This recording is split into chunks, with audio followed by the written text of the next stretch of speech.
ಸಮಸ್ಯೆ ಇಟ್ಕೊಂಡು ಒಂದು ಹೆಜ್ಜೆನೂ ನೀನು ಆಚೆ ಇಡೋ ಹಾಗಿಲ್ಲ. ಮೇಡಮ್ ಪ್ಲೀಸ್ ಆ ಥರ ಹೇಳಬೇಡಿ ಮೇಡಮ್. ಅಮ್ಮ ತುಂಬ ಹೆದರ್ತಾಳೆ. ಅಲ್ಲಿ ಏನು ಆಗ್ತಿದೆ ಅಂತಲೂ ಗೊತ್ತಾಗ್ತಿಲ್ಲ.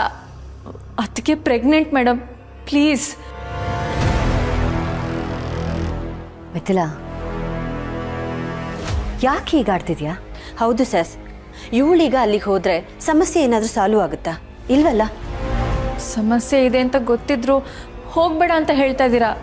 ಯಾಕೆ ಮೇಡಮ್? ಸಮಸ್ಯೆಗೆ ಪರಿಹಾರ ತಗೊಂಡು ಹೋಗು ಅಂತಿದ್ದೀನಿ. ನೀವೇನು ಹೇಳ್ತಾ ಇದ್ದೀರೋ ನನಗೆ ಅರ್ಥ ಆಗ್ತಿಲ್ಲ. ಅರ್ಥ ಮಾಡಿಸ್ತೀನಿ, ಇರು ಬಂದೆ.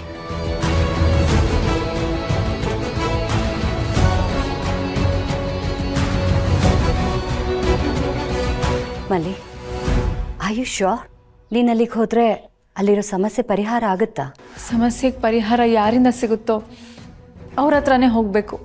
ಸಾಲ ಕೊಟ್ಟವ್ರ ಹತ್ರನೇ ಹೋಗ್ತೀನಿ. ಅವರು ಸಾಲ ಕೊಟ್ಟೋರು ಮಲ್ಲಿ, ಅವ್ರಿಗೆ ಅರ್ಥ ಆಗಲ್ಲ ಇದೆಲ್ಲ.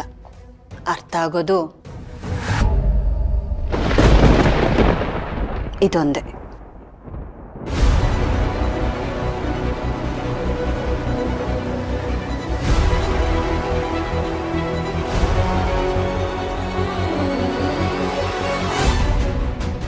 ಮೇಡಮ್, ಇದು ನಿನ್ನ ಸಮಸ್ಯೆಗೆ ಇದೇ ಪರಿಹಾರ. ಇದನ್ನ ತಗೊಂಡು ಹೋಗು. ಬೇಡ ಮೇಡಮ್, ನಿನ್ನೆ ಪೂಜೆಗೆ ಅಂತ ಎಕ್ಸ್ಟ್ರಾ ದುಡ್ಡು ಕೊಟ್ಟಿದ್ರಲ್ಲ, ಅದರಲ್ಲೇ ಅಡ್ಜಸ್ಟ್ ಮಾಡ್ಕೋತೀನಿ. ನಿನ್ನೆ ಕೊಟ್ಟಿರೋದು 10,000, ಅದರಲ್ಲಿ ಏನಾಗತ್ತೆ? ಇದನ್ನ ತಗೊಂಡು ಹೋಗು.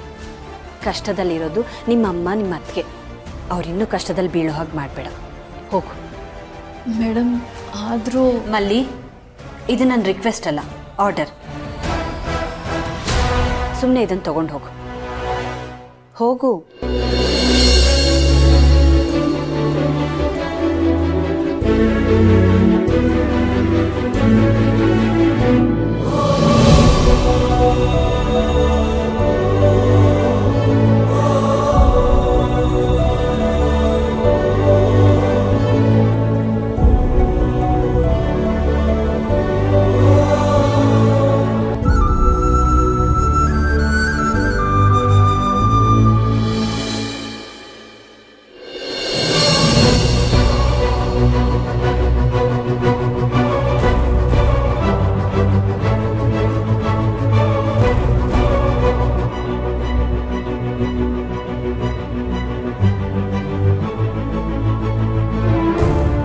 ಮಿಥಿಲಾ, ಈ ಮನೇಲಿ ಮನುಷ್ಯತ್ವ ಅಂತ ಇರೋದು ನಿನಗೊಬ್ಳಿಗೆ.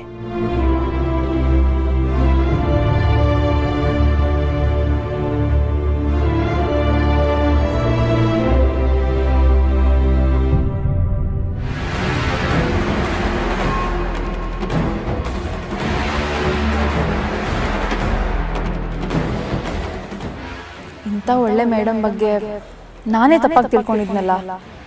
ನನ್ನ ಬಗ್ಗೆ ಯಾರ ಅಭಿಪ್ರಾಯನೂ ಬದಲಾಗಬಾರ್ದು. ಬದಲಾದ್ರೆ ಅವ್ರ ಆಲೋಚನೆನ ಬದಲು ಮಾಡೋ ಶಕ್ತಿ ನಂಗಿದೆ.